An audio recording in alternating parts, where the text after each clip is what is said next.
All right, there we go. Hello, everybody. It is March 11th here, and you guys, some of you have been on here with me for a long time and know this is my favorite time of year when the days start getting longer. I don't know what it is about that dark time.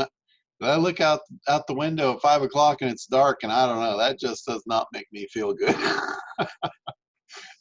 So the whole time change really just kind of gets me going. It tells me we're back in business. I don't know, something about it. But anyway, this call, as you guys know, is totally open for anything that you need, anywhere where you're stuck, anything. Even if you just don't know what to do, come on out and let me help you get it cooking. So So I had a question. Go ahead, Callie. So I was going through your ACT system, and it always keeps talking about keywords. And do you put the keywords in your blog, like when you're typing up a blog or a story? Is that what you're talking about, where you put the keywords? Or do you put them in the programming of the SEO part of your website? Keywords really kind of flow throughout. And when I say keywords, I'm talking about generally when you're referring to a keyword, it's typically a phrase. It's not just a single word. And it's a phrase that someone might be looking for you. Another thing that why keywords are so important is it's the words that your customer is going to use. Like if your customer is going to Google and typing something in, looking for a solution or researching a problem or something like that, that would be referred to as a keyword. Keywords are important for a lot of reasons, but two main ones that I'll cover here. The first one is so you can understand their language and understand what's important to them. Whenever, as you go through the ACT program, you're going to find that is of key importance to really get inside the head of who you're trying to work with. Because those words, that's their language. So from a search engine perspective, when we shift gears and we start looking at SEO and how to drive traffic through the search engines, those keywords become very important there because you have to build content around them. Like for any given keyword, let's say your ideal customer has a particular keyword that they're going to type in, and a lot of them are going to do this. So it's really important for you to be there at the top of the search when these people do this so you can get in front of them. What Google, and I'll just say Google, this refers to all search engines, but so many people are so focused on Google, I'll just say Google for the sake of, it's like Kleenex, it's a household name. So Google, what their job is, their primary job is to take all the content on the planet, like every web page out there, and figure out for every different keyword combination, what is the most relevant page so they can put that at the top. Because that's really their job. Their job is to index all content and categorize it so when somebody goes to search for somebody or something, a keyword, they put the right content at the top so the person on the other end gets a good user experience. Now, that's a massive job, and there's a lot of criteria for them to figure out, but content is a big piece of it. If you have a page and your page has that keyword in the title, you're basically saying, I have a piece of content that I think is important. I'm helping you categorize it. So you're doing all those things to help Google decide that you're the best choice for that particular keyword. So that's a reason why it would be important in a blog post or in an article. And one thing I just want to say, you mentioned blog and it drives me nuts. A blog is nothing more than a web page, guys. Yeah. That's all it is. So don't get hung up on the phrase that I gotta have a blog. It's just a piece of content on a web page. Yeah, that's how I have mine. Okay, so a lot of leads people. me to the part two question is, in your ACT program, because I already want to be done with the ACT program, but I'm in the middle of it, and I'm noticing that I'm always asking you questions that are in the ACT program. Yes. So you talk about SEMrush, and when someone's number 14, you want to be number 3. So do you share how do you get to the top 1, 2, 3 of the SEMrush? Yeah, in the traffic section of ACT, for those of you that are new to it, ACT stands for analysis, creation, and traffic. And that's the sequence that ad agencies use. An ad agency will never go into creation, they'll never go into traffic until they've done the analysis first. And the analysis is really important, that you understand your audience, you understand their needs, what they want, and how to sell to them. All their buying triggers, all of that stuff. It's really, really important. Then you go into creating the messaging that's going to resonate with them. And then and only then you drive traffic to that message. If you do things out of order, you're pretty much doomed to fail. I've never seen it work any other way. When you look at successful companies of any size, they all follow that formula. And the key word there was successful companies of any size. If you look at people that struggle and fail, they're doing things outside that natural progression. So that's why ad agencies work that way. And that's why they do it every time the same way. So in the traffic section of ACT, for any of you that are interested in SEO, there is a section in there on SEO. I've been training people on SEO since 2008. I've basically been doing SEO since the mid-90s. So anyway, that's a huge topic though. It's SEO is, I can, for simplistic terms, I can break it down into 3 pieces that it is today. And that's on-page content. That's like getting your tags right, getting your content on the page in the right way, and formatting your site, all of that stuff. Anything that's on your website is on-page SEO, optimizing it. The off-page SEO, that's where people link to you. That's how you show Google that you're popular, is by getting people to link to you. The more people that will send a link to your site, it's like a referral. It's like a vote for popularity. However you want to look at it, it basically shows Google that you matter, because people are willing to link to you and send you their traffic. So within any kind of content where there's valuable information, you can put a link to that information for more. So if somebody's got a website and they have traffic on there, and they're willing to send their traffic over to you to answer a question or give more information, that shows a high value to Google. So that's off-page optimization.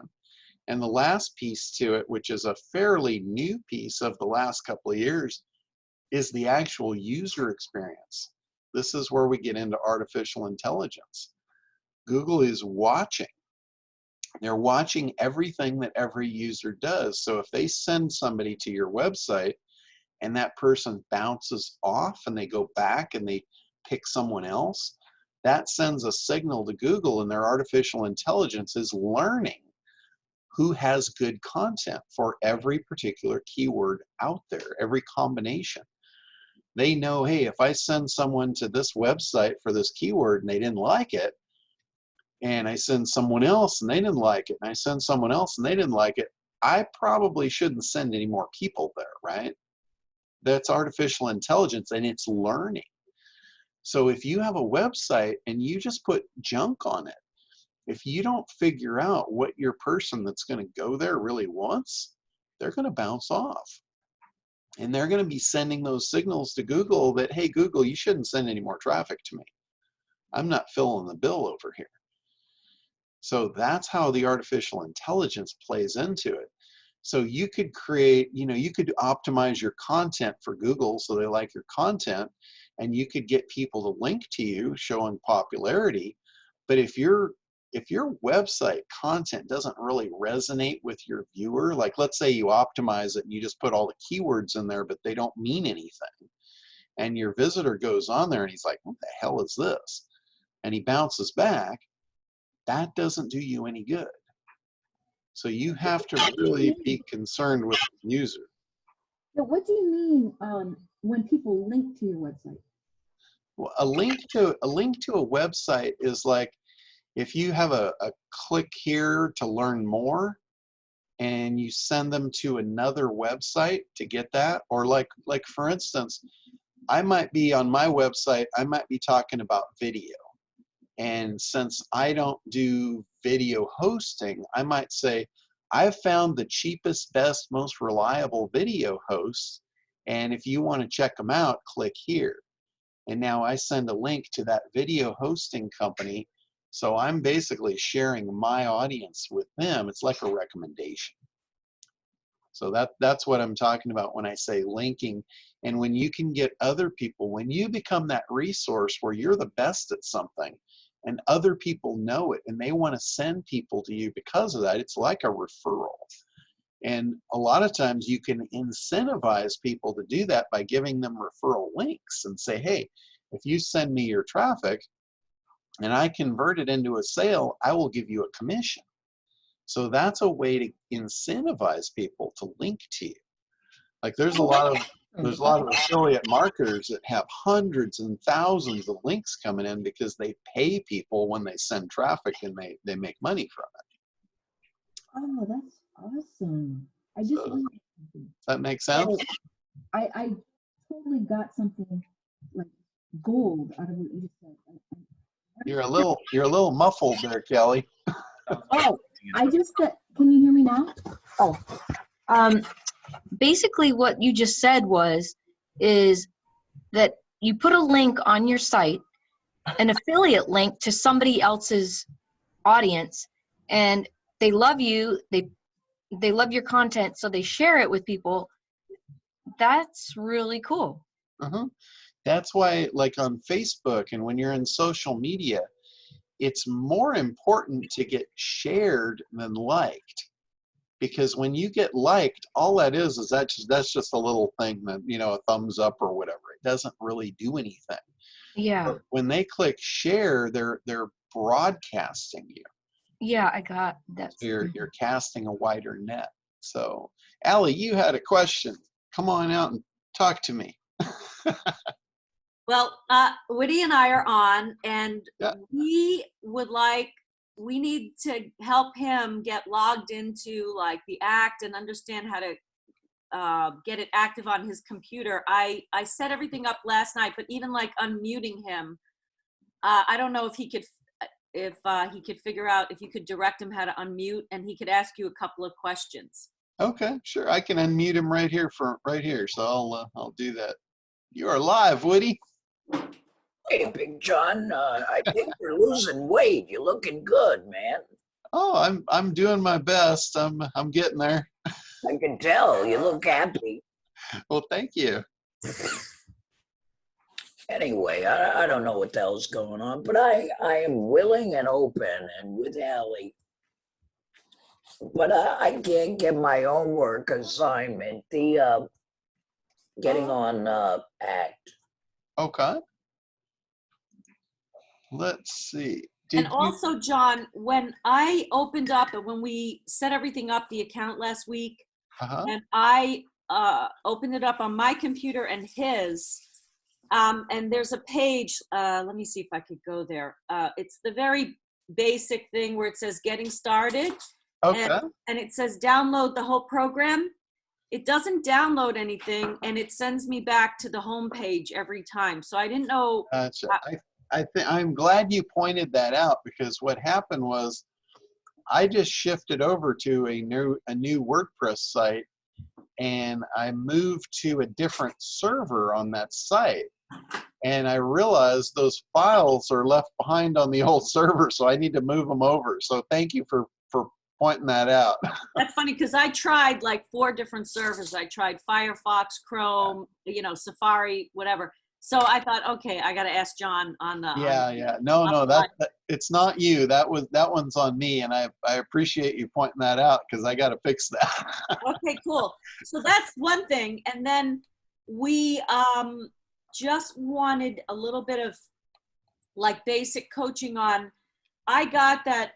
I don't have the Dominator site open. Hang on one second. Okay. I'm going to open it. What I'll do is I'll open it up and I'll share my screen and I'll just kind of give you guys a walkthrough.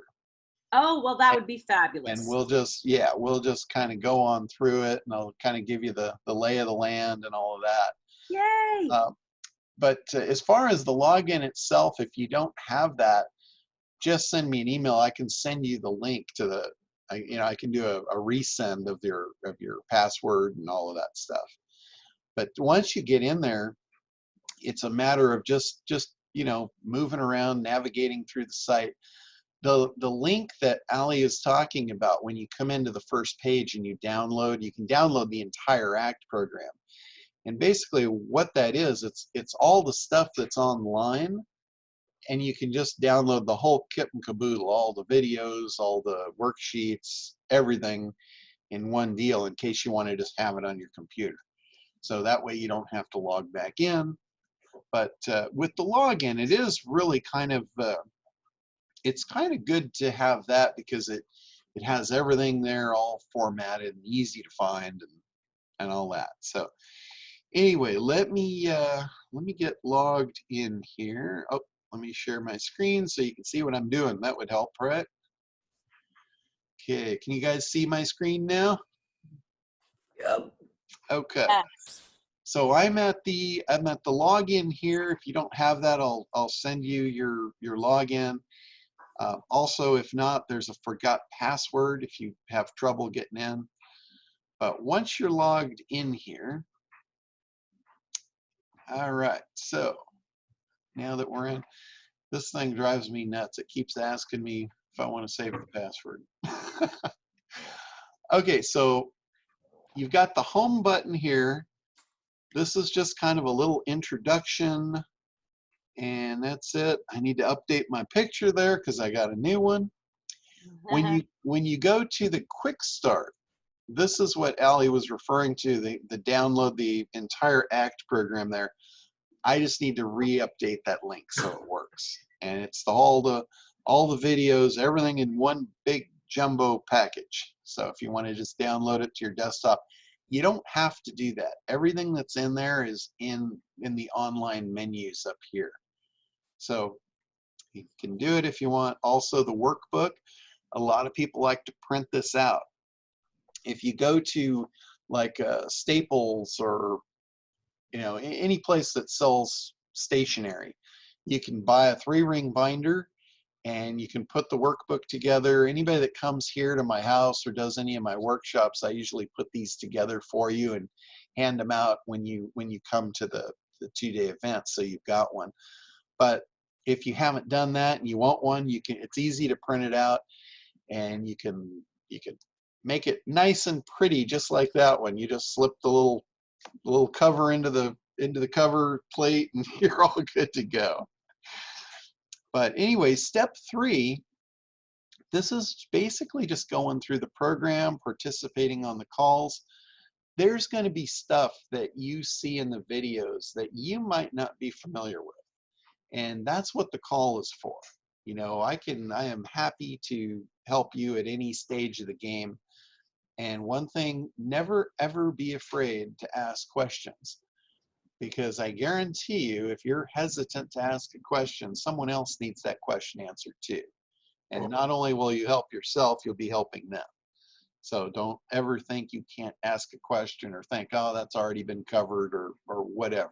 Just if it's something for you, ask it, and I'm happy to help. Also, we have this referral. We talked about that before, getting links for referral programs. If you know anybody that this program can help, you can sign up for my referral program, and then when you send people, you make commissions on it. I pay 50% commissions on this stuff, so you could make a fair bit of money on helping people just spread the word about this. So anyway, that is the quick start. Now in creation, I've got an overview, and each one of these, every page has a video. And some of them have multiple videos. Some of them I look kind of funny because it just cut the cut the video wherever it cut it. But you know, some of them there's multiple videos, and it just goes through in order. And I see I have, this is interesting, I have creation and thread of analysis. I think I was playing inside my account showing somebody how easy it was to slide stuff around, and I will fix these for you guys. But start here on step 1, the freedom formula. This is where it all starts. The reason I do this is the freedom formula is something I created after I created the ACT program. Because I had a lot of people go through the program to give me feedback. And one of the biggest things that I got in feedback from people that had gone through the program was they said, this program is very intense. There's a lot to learn, and this is not easy. This is a little bit of work. And when I say a little bit of work, I'm being kind of generous there. This is your whole business. If you don't do this work and you don't get this right, you're one of two things is going to happen. You're either going to spend a whole lot of time and money and fail over a long period of time, or you're going to do it very quickly. But one way or another, you're probably going to fail in business. If you look at the stats, they're alarming. Forbes magazine says, you know, over 80% of businesses are going to fail in 18 months. Tony Robbins in his program, he says, if you let it stretch out long enough, 96% will fail. That is very alarming. Just know that 96% of businesses are going to fail if you give them long enough. And think about that. If you're going to fail, would you rather fail quickly or would you rather drag it out over 10 years? You know, that's something to think about. But anyway, the reason I created the freedom formula was because of that feedback that I got was this is a lot of work and I don't want people to fail not really getting the picture of why they're doing the work. You know, like when you try and tell a kid to do something and they don't understand why they're doing it, they're not very motivated to do it. And it's the same thing with us. As we grow up, that just gets more and more and more. That whole thing, adults especially, don't want to do things unless they understand why they're doing it.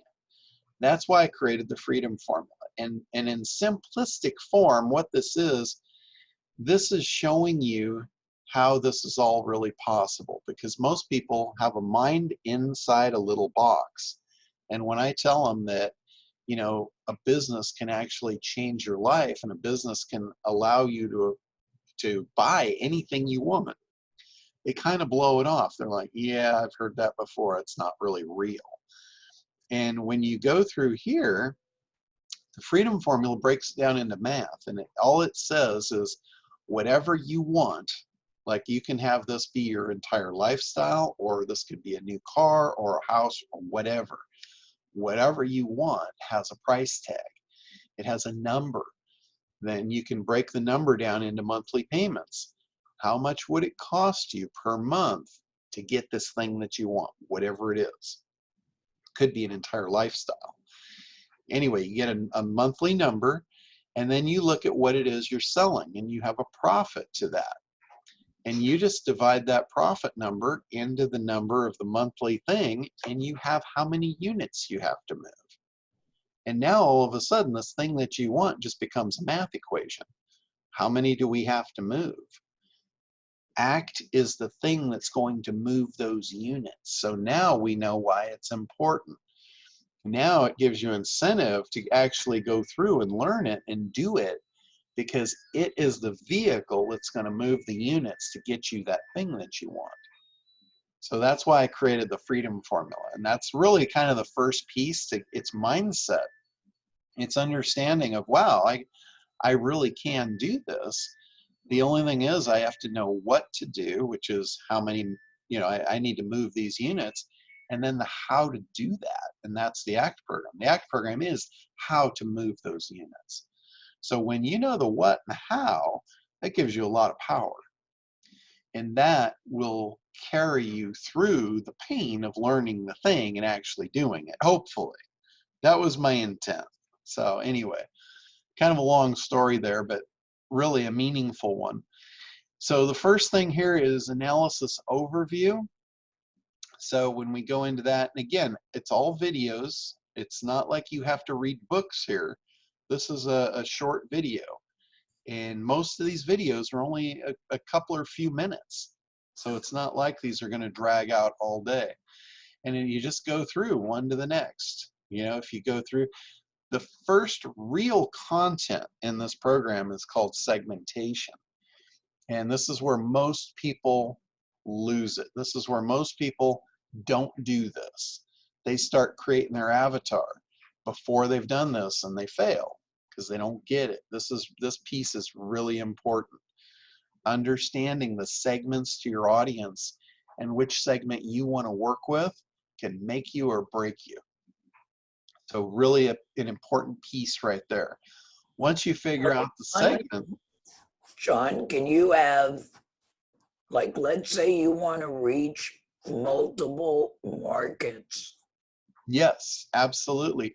And they're not markets. This is something I want to be really clear. You do not want to try and attack a market, because the last time I checked, a market doesn't have a credit card. People have credit cards and people come out of these segments of the market. So you're absolutely right. You could have multiple avatars from multiple segments, and that's perfectly okay. In fact, I would encourage you to do that because there's more wealth in a business that serves more segments. I'm not going to call them markets because they're not markets, they're segments. They're human beings, that's what you're saying. Exactly. Exactly. Like I'll use an example of real estate. You know, real estate, you have two big segments right out of the top. You have buyers and sellers, and they each want something different. Right. So if you try and serve the whole market, you are going to upset all of them. You're not going to appeal to any of them. And unless you have two messages that you're sending, one to the sellers and one to the buyers. exactly. That's the whole point of segmentation.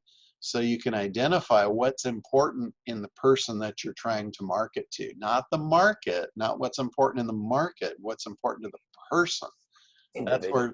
That's where segmentation falls into it. And then once you figure out the segment, another thing too, I said I would encourage you to have a lot of segments, but not out of the gate. I encourage you to find the most profitable segment and focus on that first.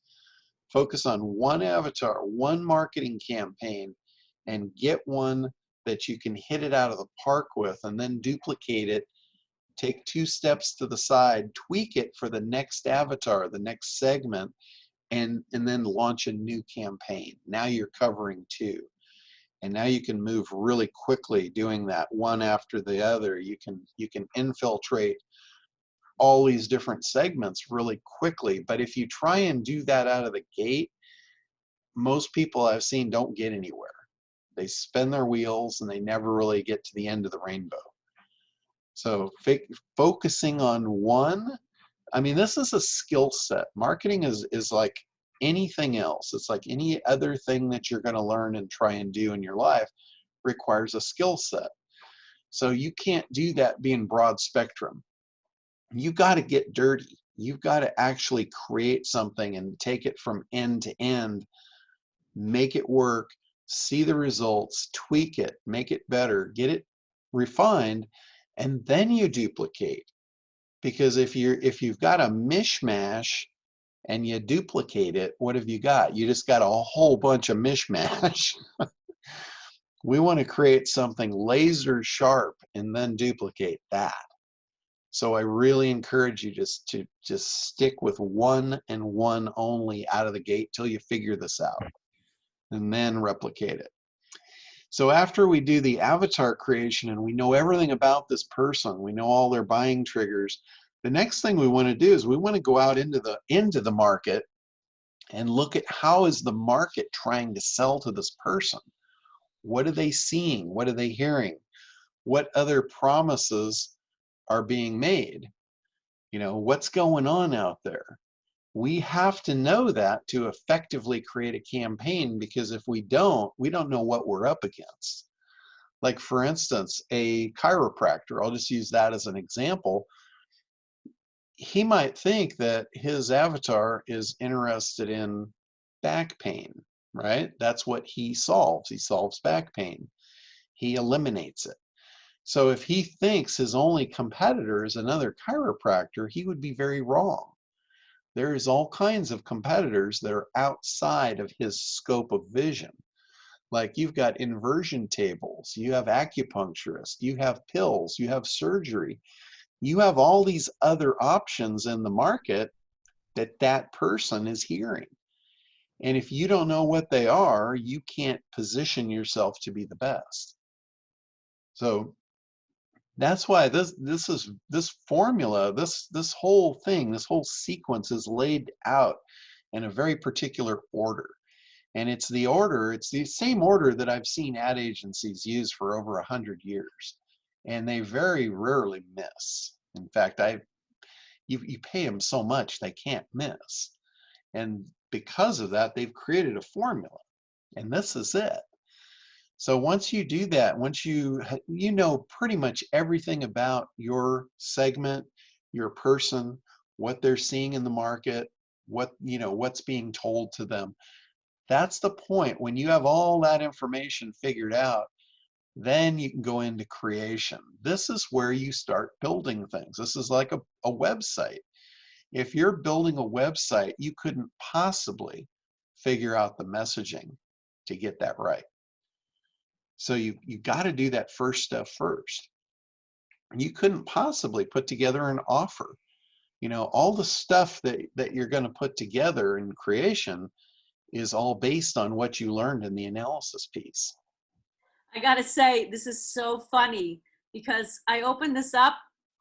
So I did the quick start and I clicked on creation because it's the next one over, and I watched all of it and I was like, oh my God, I gotta ask John 1,000 questions. Holy crap.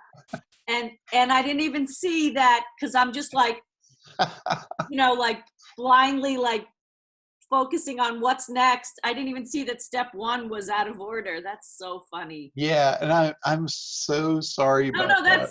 That's just, it shows me how like I think I'm awake and aware, and I'm like, oh my God. Yeah, no, we're all, I mean, we read left to right. Oh my God. I didn't even look at the next. I saw step 2 and it made sense to me because it said home, quick start, step 2. I was like, okay, quick start is step 1. I didn't even look past. Anyway. Yeah, I was actually showing Craig how Kartra worked. Yeah. And how easy it is to move stuff around, and I moved that around and I didn't change it back. Yeah. That's funny. Anyway, it's very humbling. It's all very humbling. Yeah, but anyway, in creation, again, you've got an overview. It's kind of an overview of the whole creation process. There's tools. With every job, every job comes with tools. There's tools that make things easier, like the SEMrush program that Callie was referring to, where we do keyword research. If you were to try and do keyword research on your own, it'd take you forever. But there's tools that make it easy. Now, in here, this hook, this big idea, this is a concept. And this comes again right out of the ad world. It's David Ogilvy. This is like his concept. I worked for him, John. Yeah, he was asked, what makes you so good? How is it that you hit these things out of the park every time? And this is what he equated it to. He said, all of my ad campaigns are based on a big idea. And if you have an ad campaign that is not based on a big idea that threads throughout the campaign, that campaign will pass like a ship in the night, meaning it's not going to be seen. So the big idea This is the thing that is on the front end of the campaign that grabs people's attention.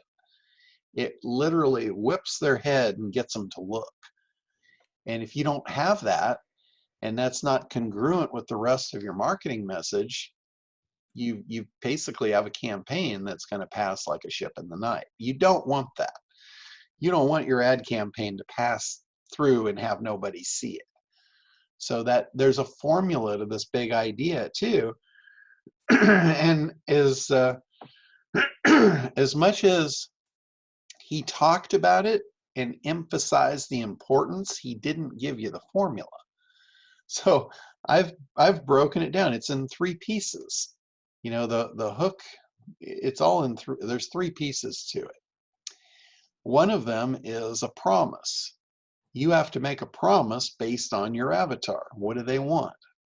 If you don't have a promise, you don't have a big idea. If you don't have a unique mechanism, this is the second piece to it. If you don't have what's called a unique mechanism, this is the thing that delivers the promise, the thing that does the work to get them what they want, you don't have a big idea. And the third thing is saying those 2 things in a very compelling, intellectually interesting way that they've not heard it before. And I've got a whole bunch of examples in there. Like when you go into the hook, or to the big idea, I also refer to it as the hook, there is a tutorial here, and there's also a worksheet. So in the tutorial, it's a PDF, and I've got probably over 20 different examples where I literally break them down and I show you what the pieces are. So you can identify it, you can relate to it, and then you can start creating your own based on the worksheet. And that's, you know, that's really what it's all about, is creating that big idea. This video here is a Kartra video, and it's one of the best I've seen at describing how this is effective to, you know, to really just jumpstart your business. So that's not my video. I just put that in there because it's really, really good. But that big idea is critical. If you don't have that piece on the front of your creation, you're probably not going to do very well. So that's why I put a lot of emphasis on that. And next here is creating high demand products. A lot of times what will happen with an ad agency is a company will go there and they'll say, here's my product, I want you to figure out how to market it. So they go to the market and they figure out that product doesn't fit. So they'll go back and they'll say, you need to recreate this product, or you need to just ditch that altogether and you need to make this because this is what they want. That's high demand products. If you don't have a high demand product, it's going to be a lot of trouble selling it. You know, you're going to be fighting an uphill battle. None of us want that. If your product isn't high demand, you need to find one that is. You need to figure out what that audience needs, what they want, and what you can sell them easily, especially on the front end. You might have bigger stuff on the back end that it's upsells and lifetime value and all that, but when you're getting the door open, you better have something high value that you can get the door open. Otherwise, you won't generate new customers and you can't continue to sell to them. Once you have that, creating an irresistible offer is a key component. This is on the back end. So the way I like to build the campaigns is I create the hook on the front end and I create the offer on the back end, and then I'll fill the skeleton in. And I do all of them that way. I just find it, for me, it's a lot easier to do that. If I try and start filling in the skeleton and I haven't really solidified the offer, I'm going to miss points in there. I'm basically trying to build along the way to get to the final thing, which is making an offer and getting a sale. So I need to know on the front end, what am I promising? How am I promising it's going to get delivered? Because I'm going to have to prove that in the campaign. So I have to have that up front. I'm working toward an offer, so I have to understand what the offer is on the back end, so I can effectively build out the middle. So I always do it that way. I start with the front, then I go to the end, and then I come into the middle, and that's copywriting. That's headlines, that's creating your leads and your landing pages. And sales vehicle is the whole thing all put together. That's beginning to end. It's your lead magnet, it's your initial offer, it's your education where you're building demand and desire, you're answering objections. It's the whole campaign with the offer on the end. So you got big idea in the beginning, offer on the end, and you're basically building a case in the middle for why you are the best solution for this person, for their problem, or for their desired outcome. And that's the sales vehicle. And then the last thing there is just the order form. And there's a lot of little nuances that a lot of people don't think about for their order form. And that can get you higher conversion. So that's the, in a nutshell, that's the creation process. And it's so important. And it's a lot of work. If you want a business, a thriving, successful business, that's not easy. I mean, anybody that tells you that's easy, they're lying to you. There's a lot of work that cannot be ignored if you want to get it right. And this is it. This is what's going on under the hood. And, what do you mean by a lot of work, John? it's a lot of brain work, basically. That going through all of this and really detailing this out, it's, and it's only a lot of work the first time.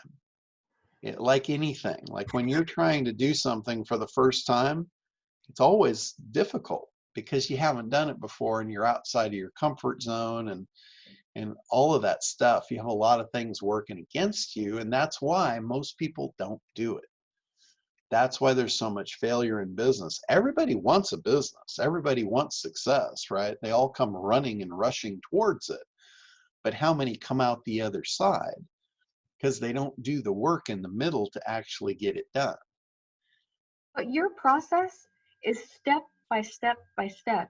And it really is, in that respect, it's easy.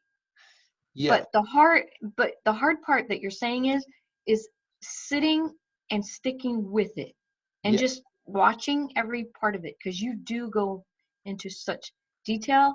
And I get so excited that I'm calling you, and I realize I don't need to call you yet because you're telling me in the videos already. So I'm not going to waste your time anymore, because it's in the video, it's in this training, and it's really powerful. Yeah, it was a real challenge to actually create this program because I was doing this stuff intuitively and I didn't really know what I was doing.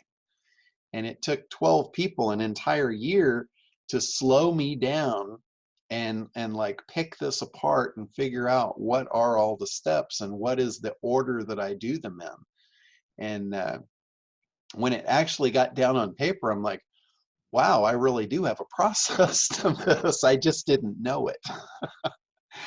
So everything has formulas. You'll see as you're going through the lessons, you'll see wherever I can, I will break things down into a formula.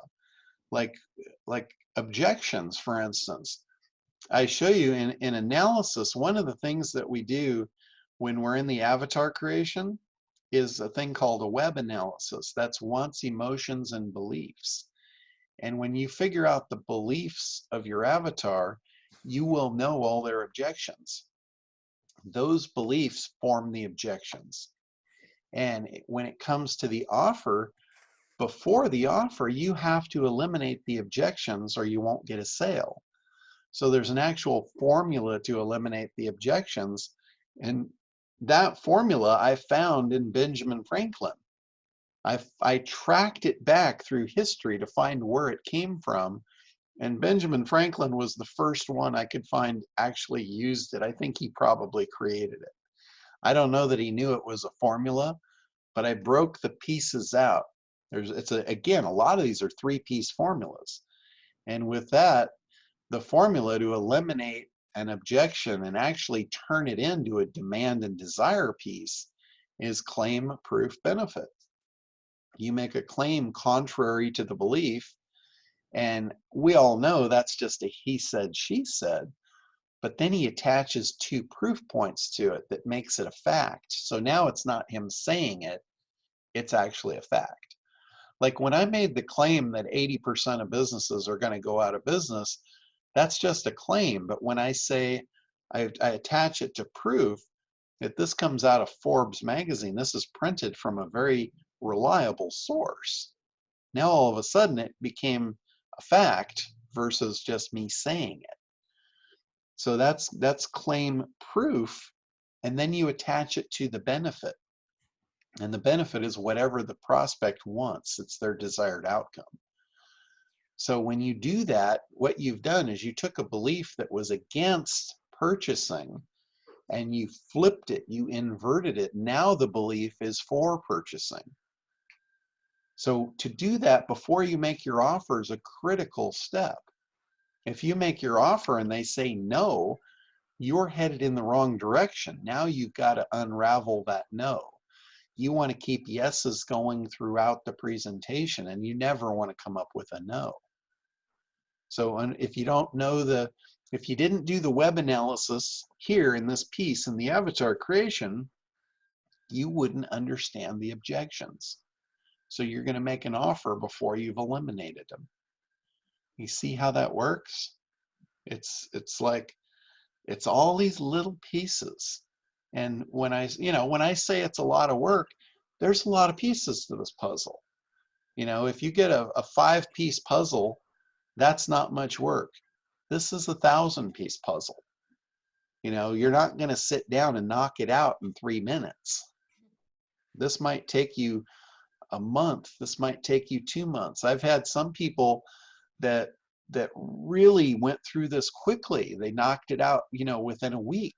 They had a campaign up and running and converting within a week. I've had people that are working on this for a year now, and they still don't have a campaign put together. So there's no amount of time it's going to take. It's just, every person's going to be different. Everyone is going to go through this at a different pace. And some of them just don't reach out for help. They get confused and they stall out. And there is no reason in the world for that, because I am here for you every week. There's no reason you should be stalled out more than 6 days. Because you can hop on here and I can unstall you. So I have another question about the reseller program. So if we do the reseller program, this whole screen that we're looking at says our company on the upper left. Is that what it is?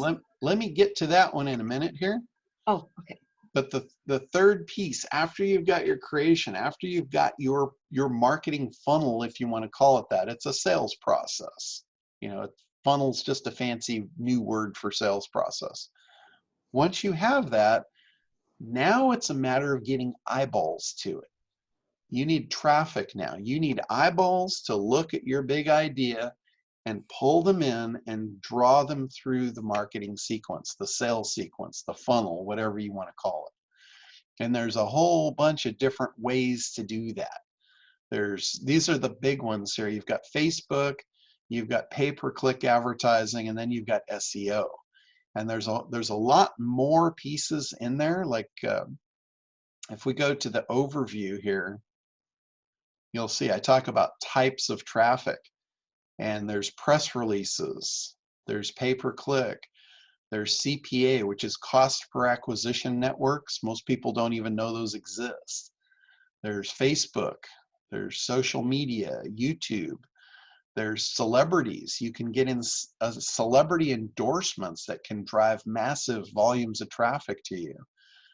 Email marketing, media buys. This is another one. This is a big thing most people don't know exists, is media buys. Retargeting. This is another form of traffic, bringing them back. Affiliate networks, offline traffic, SEO. So you see there's a lot of different ways to drive traffic to your offers. And that's just in the overview of traffic. And then, you know, once traffic is done, traffic's pretty self-explanatory. It's basically, it's driving eyeballs to your offers. It's circulation. You know, if you're from the magazine world, it's all about circulation. How many eyeballs are on the thing? And then we've got the support call. That's basically just the, you know, the information about the weekly calls and the archive. And then we've got resources. There's bonuses available to you guys. I have Kartra training. I've got marketing resources, which this is basically all the tools and stuff that I use, and it's links to them for just about anything that you would need within your business. This is the stuff that I use. So that's all there. Let's see. Okay, so Callie mentioned the reseller program. Oh, I like that you added the Smithsonian's on there, the Smithsonian images. Cool. Yeah, I saw that. You had sent me that. That was pretty cool. So anyway, on the reseller program, this really isn't, this is made more for the people that come in here for SEO training and people that want to act as an agency, possibly somebody that wants to act as an ad agency themselves and do marketing campaigns for other people. I've done that successfully for the last 25 years. And I have a program where I can mentor them in doing that. And this is basically just all the stuff. It's how to contact me, how to get that, services that I offer that they can white label and sell as their own, where we do the production, we do everything in the background. These are outsourced resources where these are the people that I actually use to get stuff done. There's software, alternative traffic sources. These are like this is like crazy traffic sources that very few people even know about. And then a training on how to get new clients. And these are clients I'm specifically referring to as businesses that need these type of services. And then the last tab there is the Apprentice, and that's basically people that want to hire me one-on-one to help them create their own marketing campaign. But everything that I do in Apprentice is here, and you could technically get all of that support here on the weekly calls. So don't think like you're missing out, you can't do this without that.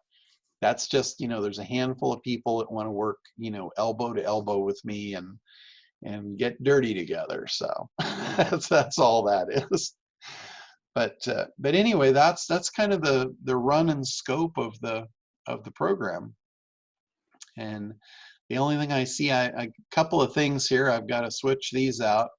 And then in the quick start, I need to fix this link so you guys can download that if you want to do that. But there's nothing here to download that's not under the tabs, so you're not missing anything. So, all right. So that was a pretty good run through of the program. John, it's Richard. Hey, Mr. Richard, how's it going? Well, pretty good. I'm having a little bit of trouble getting my mind around how to apply everything that you've said, and I love the run through because that was really helpful to really be clear on how your program works. But the one thing that really clarified the dilemma I'm having is you use the word client. And it seems like this program works really, really well for people who are going after customers that fall into the definition of client. Because I don't see, to go to an absurd extreme, Walmart doesn't have clients. Okay, so Richard, just to answer your question, that would be a section of analysis. Like if you were serving a segment of the market that was medical, it would probably be patients. If you were serving consumers, it would be customers. If you were serving businesses, it would be clients. If you were serving like coaching, that's a coaching client. So that's language. That's like when we were talking about keywords, understanding what keywords that your perfect ideal customer is going to speak and using those. The problem I'm having is connecting this with, I don't see how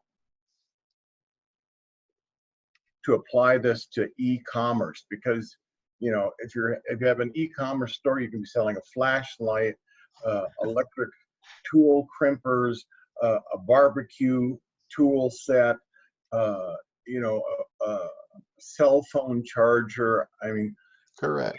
I can see taking this, and if you're talking about, okay, I'm gonna have an e-commerce store and have 100 products on it, are you talking me doing the ACT program 100 times? No, no. It's so, I'll just address that. Like with an e-commerce store, an e-commerce store is kind of like a hardware store. That's exactly it. When your customer comes into the hardware store, they already know what they want. You're not really going to have to sell it to them. They're just there to pick it up. Right. So to have an e-commerce store with all the stuff available to be picked up is all you need to do. Now, if you have let's say you've got your hardware store online and you've got an HVAC unit that's, let's say it's $10,000. That's not like just picking up a washer or a nut and a bolt and, and a broom. They're going to want to ask questions about that. That's going to be a harder sell. That's one where you might put a button on there that, hey, if you're interested in this, here's some of the things you should know before you make this decision. And then you give them a free download. That's a lead magnet. You take them into a video. That's a sales presentation. You basically answer all their questions. You create that demand and desire. You eliminate their objections. And then you take them to the offer. Here's the button. Now that you understand this is the right unit for you, here's the button to actually make the purchase. But you just did exactly what it is that my problem is. You're talking about, you immediately went to the $10,000 AC unit. I'm talking about an e-commerce store where none of the products are over 150 bucks. Okay, that's fine. You might not have that situation. Well, if the question is how does ACT apply to that, I can see it applying to making sure that your product descriptions, there's a place where you really want to do. But I mean, if a person comes in and they want to buy a flashlight, there's high-end flashlights. There's $60, $70 flashlights that might take a little bit more, make a big promise and build a big idea and that sort of thing around it.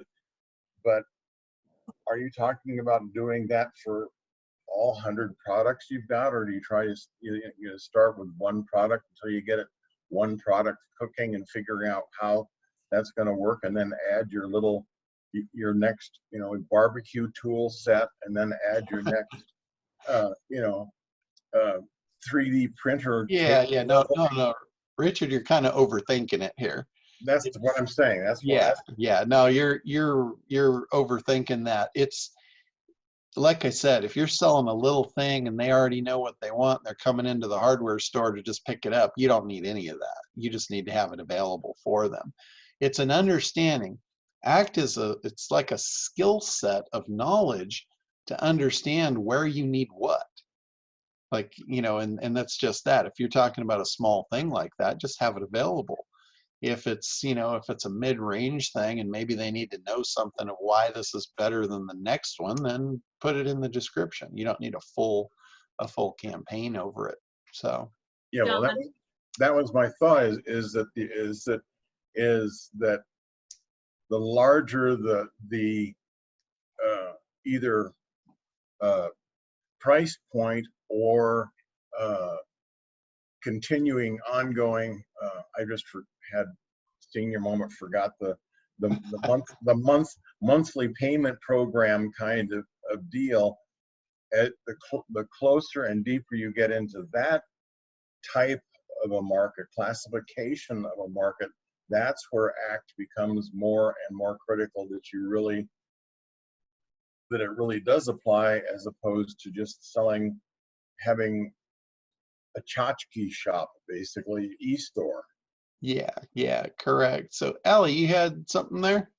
Yeah, Richard, if I may, I have been in advertising, and I'm an award-winning art director and creative director. And what I could say is what John said earlier, one of the ACT program, what would benefit you to sort it out is to check your competitors and reverse engineer and see what works the best for you. So go to sites that are your competitors' sites and see how they're doing it. My first thought as an advertiser, if you were my client, I would say break your stuff into categories and then price points. So you subdivide. So you start with, you know, whatever your store, if it is a hardware store, you know, they have categories. So that would be the easiest way for you, is to check a competitor that is doing really well, that you like, that their visuals make sense to you and the way they've laid it out makes sense, and do your own little twist on it. It's a reverse engineer, you know? And then you can use the ACT program, the steps that John provides, to customize it for your product or service. And being a student of John too, Richard, I think you might try taking your highest profit item that you have available on there, and then try and focus an ACT campaign on just that one item, just to drive people to your site so they can then find the other, you know, the highest profit item that will reasonably move.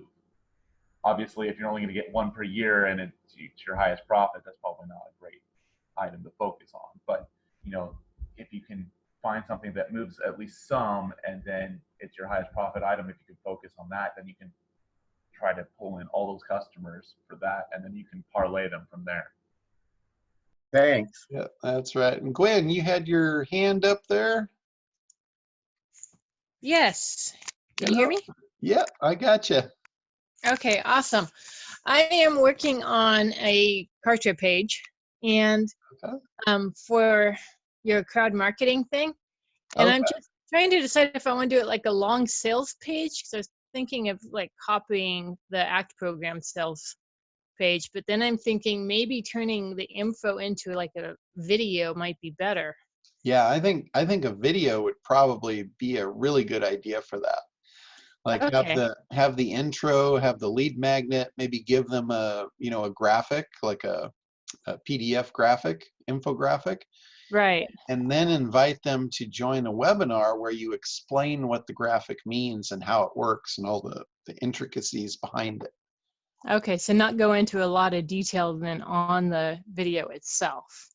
Just use it as a lead magnet. Yeah, you in the videos where you could actually go into the detail, make the presentation, and then do the call to action at the end. Mm-hmm. So that I think would work really well.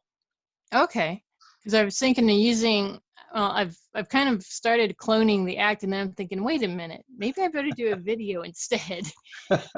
Yeah, videos work really good because they hold people's attention. You know, a lot of people don't.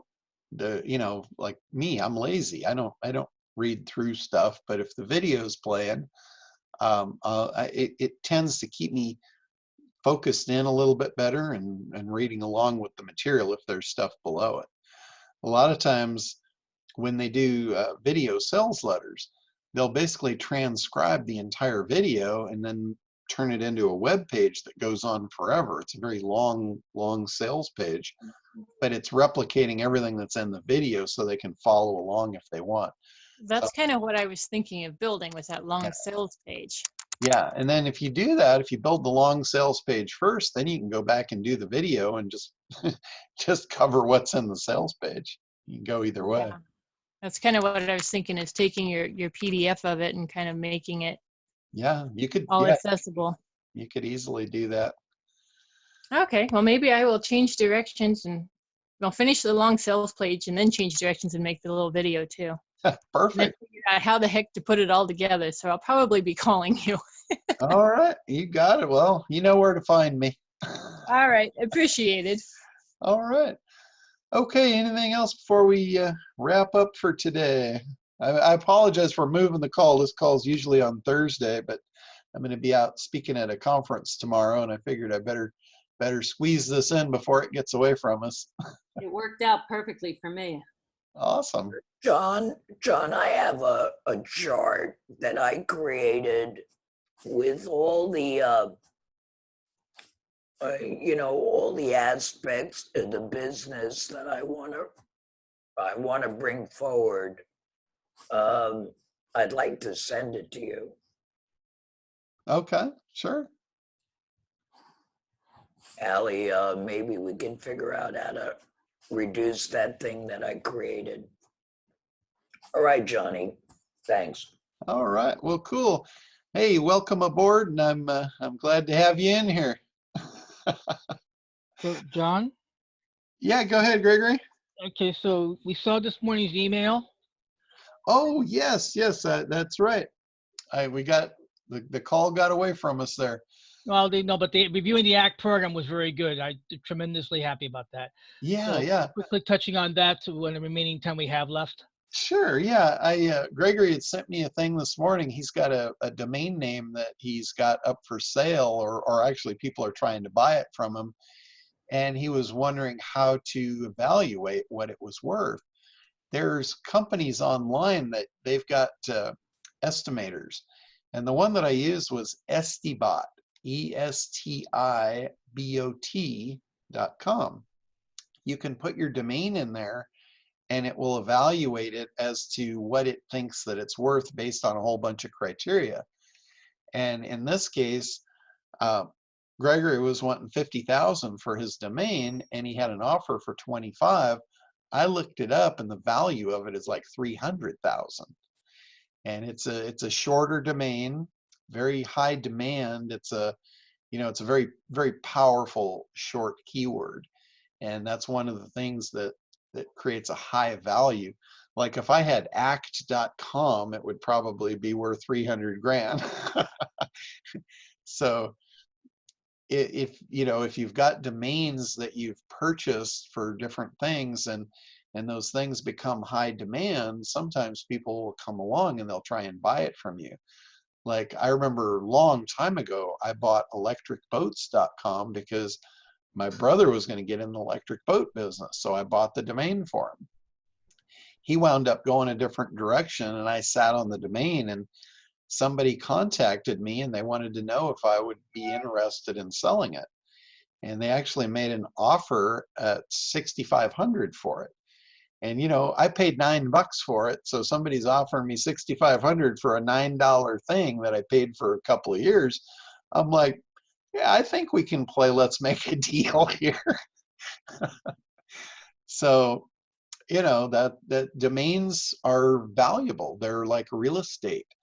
A lot of people will buy real estate not based on what the land is worth today, but based on what the land might be worth 20 years from now when the community develops out and the demand is high. So, they're a commodity. Some people buy them just for that. There's companies out there that are snapping up domain names just to resell them. So anyway. I want to add one more thing to that, John, please. Sure. The Estibot, I went to it myself because I have another domain name. Uh-huh. And it turns out that you're allowed one research a day. Oh, okay. Free. So tomorrow I'll be anxious to check out a couple of more. But just let everybody know that you can go and get your evaluation done one a day for free without having to register or log in. Okay. So thank you for that, John. It was very helpful. Now I'll be able to set up my counter offer. There you go. Yep. So on the counter offer, my dream price. Yeah. So I just shoot my dream price and then do a screenshot of the Estibot? Well, here's another thing too. Mm-hmm. There's value on anything, and then there's reality behind it. Correct. And the reality is anything is only worth what someone will pay you for it. Mm-hmm. Like, just because it says it's worth 300,000, don't think that you would be able to find someone that would actually pay you that for it. No. Yeah, it's just like anything else. So, maybe in 20 years, but not today. yeah. If you've got a bird in the hand, like if somebody's there and they're offering you 25,000, I would be seriously thinking about, letting it go, Well, for I a okay. domain. That's what I want to know. No, that's what I wanted to, because see, you're on the advisory board. Yeah. England voted for 50,000. Do a counter offer, do the 50,000 just like I did with the email. Why do I want 50? And I Yeah. gave all my reasons. Yeah, and it depends on who you're making the offer to. Again, this kind of goes back to analysis.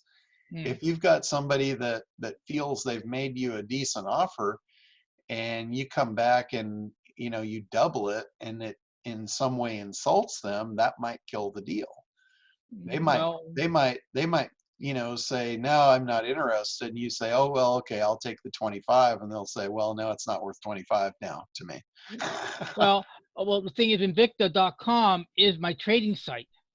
And the Yeah. reason, because Invicta means unconquered, and it goes back to the story of William the Conqueror. When he landed in England, he got to London, but he didn't. At that time, the counties were kingdoms. Yeah. So Kent County did not surrender. Yeah. And then Kent County got the legend of called Unconquered, because William the Conqueror and Kent County came to an agreement after he fought 2 battles, but he lost so much resources that his advisor said, you're going to a 3rd battle and we're deep into Kent County country. We're going to get slaughtered. So Yeah, but they made an agreement. what that is That's a little story behind it. yeah, you have to be careful with the stories, because if the story doesn't matter to the person on the other end, it's just Oh no, that's not a selling point. No, that's but my point for Invicta.com on trading is losers become winners, and I have converted a good number of people. I mean, my numbers for year to date are over. My lowest account's 24% ahead, and my highest account 64% ahead for year to date. yeah. My whole point to it though is just somebody that's buying something. They never care about your story. They only care about their own. Their story, so right? None of that's Okay. probably going to matter. Right. If you don't figure out why they want it and what's important to them about it, that's what you should target on as far as value. Yeah. Not why it's important to you, or not why you think it's worth that. It's Well, as I said in my email, I think it's another roundabout play from Invicta Watches. It could be. So yeah. So But 25, you think the 25 is pretty good in itself? I would take a real hard look at that and probably let it go for that. Hey, take the money, run. Yeah, we just take the money and run. Alex was going to say something. Yeah, I want to say this, Gregory. This is a case where if you have, if you're the people making you the offer, you research the buyer and see what their pain points are and why they're making you the offer. If you can reverse engineer that, Gregory, because like John said, they don't care about you or anything about, they want it for some reason. So $25,000 gets your attention, but if they can throw 25 at it, if it's an individual, that's a lot of money. But if it's a big corporation, that's nothing to them. So you want to figure out who's making you the offer and why, so that because like John said, believe me, I was in advertising, and if you blow your counter offer, they walk. If you turn that corner, you're not going to get another. So right now you're in the power position because they made you an offer. They made you an offer, and you're here. You're waiting to counter offer. So the minute you counter, then they're over here to respond. Is it yes or no? So you want to research who is your buyer and why are they asking for it, and why are they offering that number? If that number, like if it was me and I was offering you 25,000, that would be huge to me. That would be everything I had, because I'm giving you my best shot. Yeah, but if it's you might actually go back about it this way, and say, your offer is very compelling. I had not thought about selling it before, but you've piqued my interest. I've got a lot invested in the domain. Is this a final offer, or is this negotiable? Well, because that was the point I was going to get to, because the thing is that this is the trading.com. this is the one that's going to be used for the trading. So if no one buys it, if it turns out to be another bogus play by Victor Watches in Florida, and if they walk away, either way, it doesn't matter who they are. If they walk away, I'm not devastated. Yeah. That was because then I would just go ahead and launch Invicta.com. Yeah, it was just the play of how to possibly play it out to see if they might pay more without offending them. Okay, but your point is, I like the statement you just stated earlier, negotiable. So I can go ahead and do the counter. It says, what's negotiable? Yeah. And go from there. So I don't state a number. Yeah, like that TV show, they say, is that your final offer? Okay, thank you. All right. Okay, guys, I'm going to go ahead and wrap it on up for today, and we will talk to you next week. We'll be back on regular time. Thank you so much, John. Thanks, John. All right. Thanks, John. Thank you guys all for being here, and we'll talk to you next week. All right. Thank you. Bye. Bye-bye.